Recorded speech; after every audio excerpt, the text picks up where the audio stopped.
aujourd'hui, on va vous expliquer comment redonner un peu de netteté à la structure de votre jardin. C'est la fin de la saison.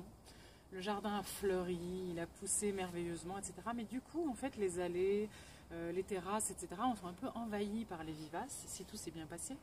Et c'est important parfois de redonner un petit coup de sécateur pour redessiner les contours et redonner un petit peu de dynamisme au jardin pour qu'il ait l'air un peu moins fouillis et un peu moins envahissant. C'est comme un peu ranger sa chambre et vous verrez, c'est finalement avec un résultat très agréable.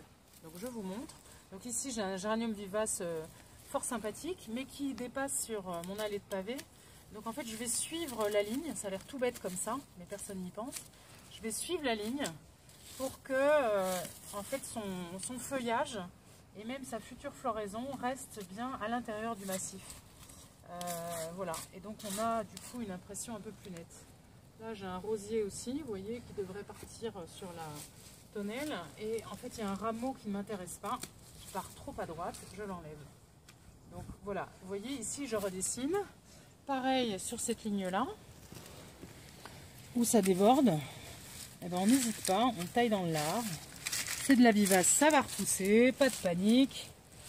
Et c'est la saison pour le faire parce que vous n'oserez jamais le faire pendant que c'est en pleine végétation et en pleine floraison. Mais c'est quelque chose que vous pouvez faire à toute saison.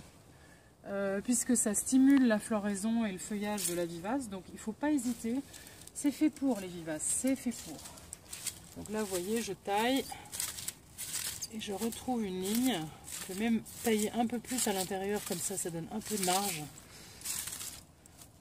Voilà.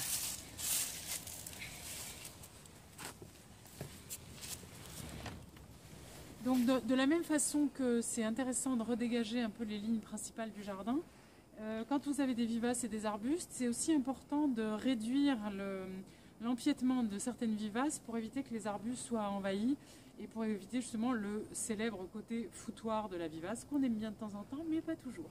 Donc là par exemple j'ai un petit Prunus Kojonomai qui est ravissant mais qui reste assez compact. Donc si je ne le libère pas un peu de l'emprise des géraniums vivaces, il va vite se retrouver complètement englouti et donc le vivre assez mal. Et donc je le libère en fait dans sa couronne pour qu'il puisse fleurir au printemps sans se sentir complètement envahi par ces floraisons intempestives qu'il n'a pas demandé. Voilà. On fait pareil tout autour.